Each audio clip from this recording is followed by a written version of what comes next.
Hello, this is Norma. How can I help you? Hi, Norma. This is Paul Wozniak from Tri 102.5, the radio station. Yes, how are you? I'm well. How are you? I'm fine, thank you. Good. I am a former tobacco user. Yay, so am I. Heavy on the former, huh? Yeah, real heavy on the former. It was probably one of the hardest things that I had to quit, and probably one of the best things that I ever quit in my life. Absolutely. It feels great to be done with that, doesn't it? It sure does. I mean, just how much money we used to throw away is one of the biggest things. Have you ever sat down and actually plotted that out? Yeah. Yes, I have. Isn't it?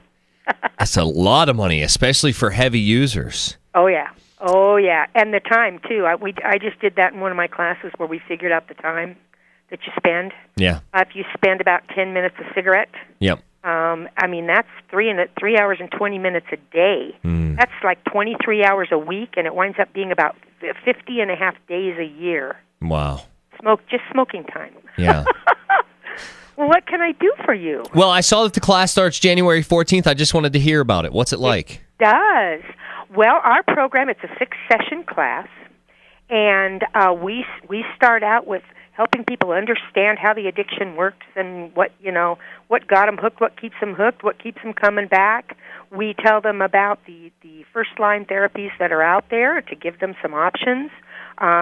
We provide, if they choose to use nicotine replacement products such as patches, gum, and lozenges, we provide those for them free. Mm-hmm. And, it's included in the cost of their program. The cost of it's 6 sessions, as I said. The class goes from 6 to 7:30 p.m.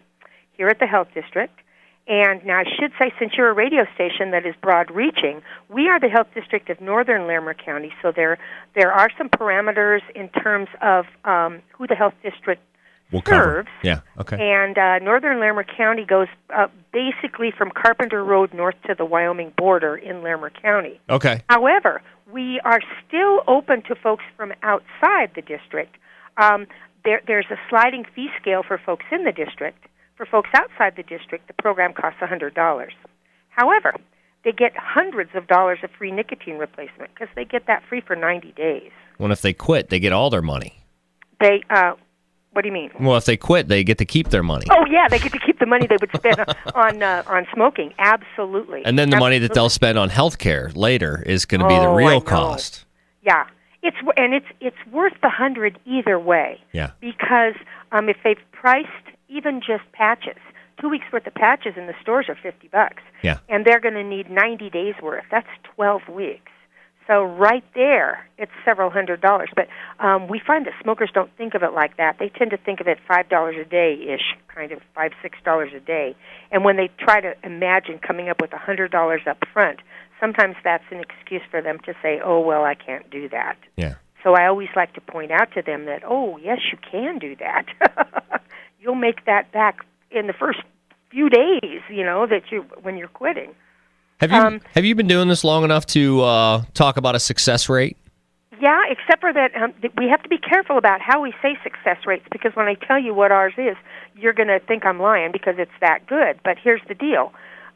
Success rates are measured differently in different places. Some people measure them, how many people are smoke-free when they finish the program. Other places measure it 3 months out. Some places measure it 6 months out. We measure ours 6 to 7 months after their second session with us. Okay. And we contact people and ask them to either complete a survey online, or if we don't reach them that way, we try to reach them by phone. Now, here's the thing: you don't get responses back from every single person that's in the program. Some of them move or they don't respond back. But for example, last year, our success rate was over 40%. Wow. Which the national average for programs is like 18 to 20%. But I have to premise that by saying, yeah, but we didn't hear back from everybody. Yeah. Not everybody responded to our request to do the survey, or not everybody answered the phone when we called them. So, but I'd be happy to even half of it. I'd be happy to say that we had a success rate in the high 20s. That would make me happy too. Yeah. So yeah. And it's we do have nearly 100%. When people leave, we give them a survey right as they leave, asking about their satisfaction with the program. And we're right near 100%. Now, I haven't gotten the statistics for the last quarter, but people tend to like what we're doing. That's cool. That's great. Both of us that are certified master tobacco treatment specialists, we're both former smokers. Yeah, how long's it been for you? Well, I smoked for 30 years, and I quit 14 years ago, last November 20th. Hooray! And it's Great American Smokeout in the year 2000. Wow. How about you? How long did you smoke? I used smokeless tobacco and cigarettes for 20 years. A double dipper. Yep. So I went from about the age of 13 or 14 to, I think I am, 4 or 5 years clean now. I think Good for you. Yeah, I quit in about 11. I don't remember the date because here was the thing for me quitting.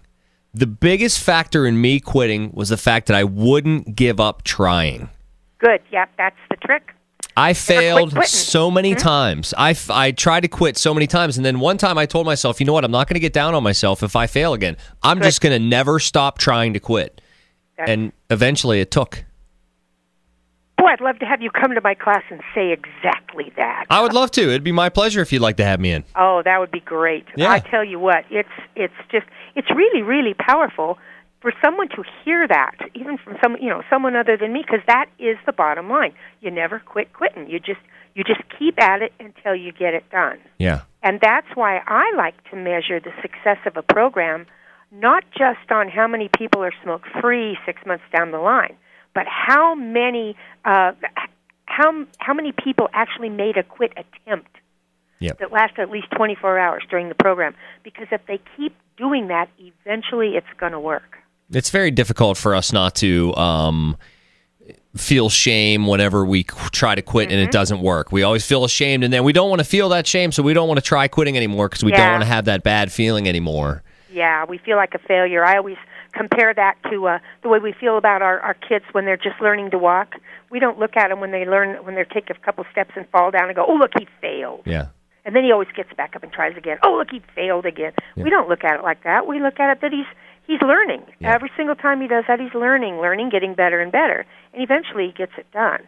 So we don't talk about failures in my class. We talk about learning experiences, and we approach them from the idea of what was going on, what were you thinking, what were you feeling, what did you learn, what could you do differently.